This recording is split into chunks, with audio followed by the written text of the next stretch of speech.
Mega love shoutout to all! It's Megan Pefah!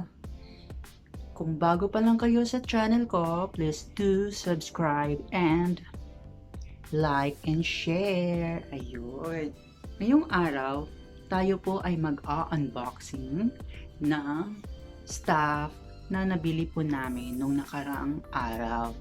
At alam ko na marami na sa mga YouTuber or marami na sa atin ngayon ang nagkakaroon nito. But for me, it's my first time to have this. So, itang unboxing of charan! Ring lights. Ayan.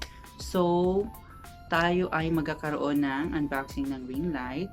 At ito po ang ring light na ito.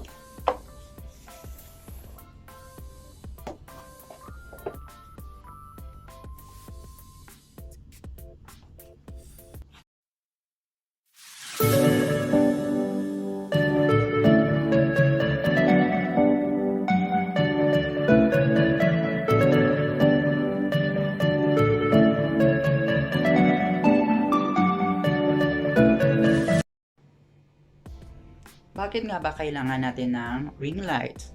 Unang-una, para every time tayo ay magkakaroon ng photoshoot or magvi-videos, di ba? So, para maganda ang quality ng videos natin or pictures natin, kailangan natin ng lighting or ng magandang lighting background. So, yun, para tayo ay clear na clear sa mga ginagawa natin. Yun.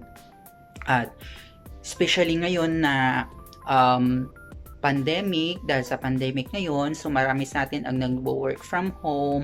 So, nagkakaroon ng meeting through video calling, di ba? Video conference. So, para mas maganda tayo at maganda ang communication natin sa isa't isa, klarong-klaro tayo sa isa't isa through video calls.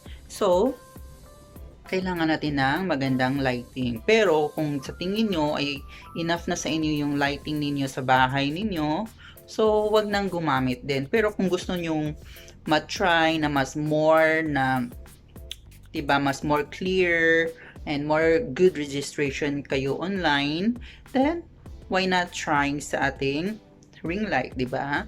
At sa mga estudyante din ngayon na nagmo-module, diba, kailangan online sellers, YouTubers, vloggers, diba? So, kailangan din natin yan. Pero kung do you think na hindi na siya essential for you, hindi na siya necessary for you, then why not na hindi na lang bumili at gumamit, di ba? Pero first time ko, so kailangan ko din ito kasi sa aspiring YouTuber din ako, so kailangan ko din mag-explore, kailangan ko din ng magandang background, magandang lighting, 'di ba? Para din makakatulong din na para maganda-ganda naman tayo tingnan sa camera. Ayun. Guys, ang brand nito is RGB LED. So, ang maganda dito kasi guys is LED light. So, hindi siya madaling masira or hindi siya madaling ma-spoil. Kasi kapag kabal, pangit, di ba? So, LED mas madali at mas fine or much better yung lighting quality niya guys. Kaya, ayun. So, guys, actually, maraming mas mura. Meron naman ang sobrang mahal naman ito guys. Pero, ito ang napili ko kasi sometimes gusto ko yung parang nighttime. Kasi may rainbow color kasi siya guys. So, may rainbow color. So, nighttime, itong gagamitin natin ilaw para kung syempre kailangan natin na mag-chill. So, may parang disco na ang mangyayari sa kwarto natin guys. Kaya yun, ito ang napili ko kasi kompleto na din siya, may ring light na siya, and at the same time may tripod na. Okay, may tripod na. So, at ngayon bubuksan natin kung ano ang meron dito sa ating ring light na nabili. So, ito yun guys. So, unang-una, ito. Mas malaki siya guys. Gustong gusto ko siya kasi malaki. So, maliit lang naman yung room namin. So, pag gagamitin ko siya, kuhang-kuha yung buong corner ng ng kwarto namin. O kung maliit yung studio nyo, pag ganito ang kalaki yung nyo, mas mainam. At saka, hindi lang dahil sa maliit or malaki yung ring light, depende din yan sa quality na nabili nyo. Depende sa quality ng lighting, di ba? Kung depende sa brightness, I mean. Yeah, depende sa brightness. So, ito kasi nung na-try namin siya, magandang-maganda kasi siya doon. So, titingnan natin mamaya kung ano ang kalalabasan dito kasi 'di ba? Iba kasi kapag nasa mall ka bibili at saka dito na sa bahay pag gagamitin mo na, 'di ba? So, ayun. At ito yung laman. Yan. So, yung wiring niya. So, ang gamit nito, yan. At ito ay may siya guys. Ito yung controller niya. Okay? So, ito yung controller niya. Pwede mo siyang ma-adjust ang brightness. Pwede mo din siyang ma-change yung kulay. Kasi, di ba, ito ay may rainbow na kulay.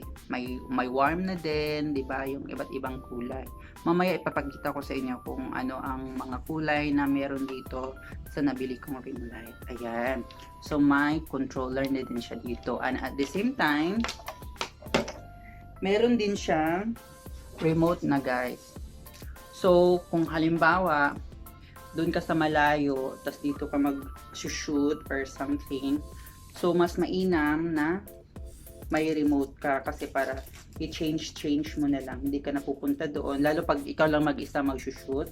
So, hindi mo na kailangan pang pabalik-balik na mag-change ng lighting or ng brightness, di ba? So, ito may remote na din siya. So, 2-in-1 na siya guys. May remote and at the same time, may controller na din siya. So, ayun. So, ang pangatlo naman ito guys, meron siyang ito. Ayan. Phone holder. So, ito yung phone holder guys. At mas maganda kasi yung parang very tight siya kasi kapag ilagay mo yung phone mo, hindi siyang madaling mahulog, diba? Kung loose na loose siya. So, maganda siya. And, ang maganda din dito guys, kasi flexible siya. Yan. Very flexible siya. So, ito, para dito. So, may ring light na tayo with the two controller like this one. And, of course, may remote na din siya. At ito yung phone holder. At ang next natin guys ay ito. 2-pin lang siya guys. Sa Malaysia kasi kailangan mo ng 3-pin. So buti na lang dito sa bahay may may converter na siya sa 3-pin. So mamaya magagamit ko na din to para ma-try natin or ma-test natin kung ano ang maganda ba ang nabili talaga namin na ring light ito. So 2-pin. Yan. At saka meron din tayong tripod. Ito yung tripod. Buksan nga natin.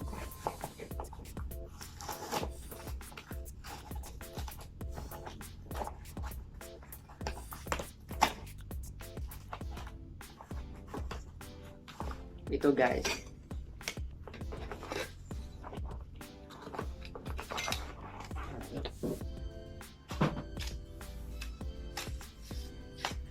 So, ito yung tripod guys. Maluwag siya dito. Oh. Ayan. Tapos, ano pa siya? So, mukhang matibay talaga siya guys. Kasi metal siya. Yan. Hindi siya madaling matutumba.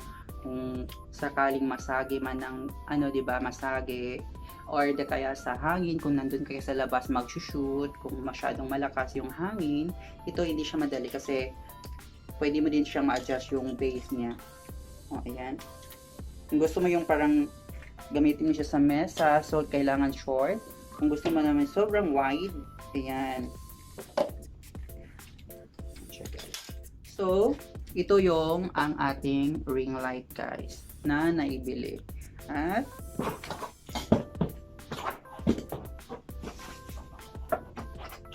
ito. Mura lang siya guys, mura lang siya. 159 ringgit. So, nasa 1,000 plus in peso. Yun. 1,000 plus in peso. At ngayon, ito ko muna tatapusin guys para sa pag-assemble at pag-check ng lights. Will be on my next vlog guys. Kaya thank you for watching and stay safe everyone and God bless. Mwah.